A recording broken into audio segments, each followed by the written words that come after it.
Ils se donnent rendez-vous quelque part ici, au cœur de la forêt de l'État de Géorgie. À l'abri des regards, les membres de la Georgia Security Force, une milice d'extrême droite, ont dressé un camp pour un week-end un peu particulier. Le chef de la bande se fait appeler général Blood Agent, l'agent du sang. Le sigle du groupe armé qu'il a fondé en 2014, il le porte toujours sur le cœur. Il y a quelques jours, nous avons pu suivre un de leurs entraînements mensuels. Les gars, il nous reste peu de temps avant les élections. On ne sait pas à quoi s'attendre, mais on sera prêts. L'Amérique redoute les heurts le jour de l'élection et ceux qui suivront.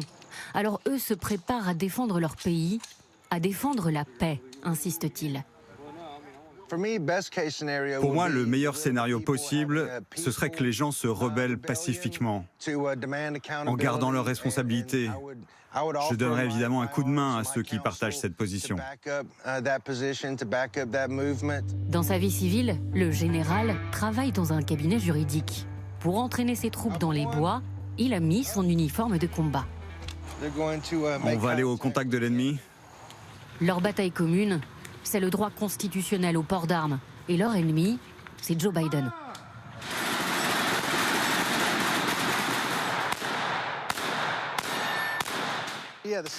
Le second amendement, oui, il est menacé. Dans certains États, pas encore au niveau national, mais si Joe Biden gagne les élections, vous verrez de plus en plus d'États qui nous enlèveront nos droits. Les miliciens soutiennent le président Trump, qui, lui, incarne leurs idées et leurs valeurs. Ils en sont persuadés. La violence sera déclenchée par le camp d'en face, celui des démocrates. Je ne suis pas un homme violent. Je suis chrétien, mais je dois protéger ma liberté, mes droits et ceux de ma famille, de mes enfants et de mes frères et sœurs. On a vu ce qu'il se passe avec les antifascistes, avec le mouvement Black Lives Matter, tous ceux qui font l'actualité dans ce pays. Nous, on en a marre. Nous, la majorité silencieuse, on ne va pas garder le silence plus longtemps. La majorité silencieuse, qu'ils entendent défendre, ne comprend pas cette frange de l'Amérique qui s'est élevée contre les violences policières, contre le racisme. Pour se faire entendre, les plus radicaux ont fait le choix des armes. Selon le New York Times, entre mai et août 2020, une centaine d'actes violents a été perpétrés par différentes milices.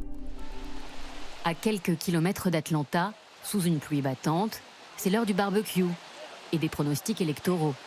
Le sergent Trinman, électricien de profession, croit dur comme fer à un scénario catastrophe. Si Biden gagne, il ne verra pas sa journée d'inauguration. Je pense que Biden va être tué. Et quand il sera assassiné, Kamala Harris ne pourra pas être présidente. Elle n'en est pas capable. Donc Nancy Pelosi va prendre le pouvoir, et là, il y aura la guerre civile. Parce qu'on ne va pas la laisser faire sa politique. Oui, on utilisera tous les moyens possibles si quelque chose arrive. Si on doit en arriver là, alors oui, je prendrai les armes pour défendre mon pays. Ces miliciens ont fait de l'élection présidentielle une question de survie. À quelques heures du scrutin, une majorité d'Américains redoutent que le pays bascule dans la violence.